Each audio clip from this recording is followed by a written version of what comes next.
Hi friends, सब कैसे हो। हमने विजिट किया था दिल्ली राष्ट्रपति भवन। यहाँ आने के लिए ऑनलाइन टिकट बुक करना होता है। यहाँ पर देखने के लिए 3 जगह है।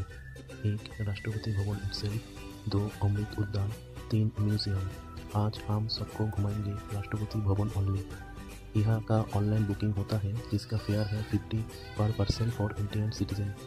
अंदर पार्किंग अलाउड है, कोई पार्किंग फ़ी नहीं है। बैग वगैरह अंदर अलाउड नहीं है, आपको कार में ही छोड़ना पड़ेगा। भवन का सामने पार्क तक फोटोग्राफी अलाउड है, बट मेन भवन का अंदर अलाउड नहीं है। मेन भवन में गाइड कॉम्प्लीमेंट्री है और अच्छा से सब कुछ एक्सप्लेन भी करता है। Rashtrapati Bhavan is a masterpiece. शुरू से शेष तक बहुत सुंदर है। गार्डन और उसमें रहने वाली पीकॉक का dance, it's amazing. Everyone should visit Rashtrapati Bhavan at least once.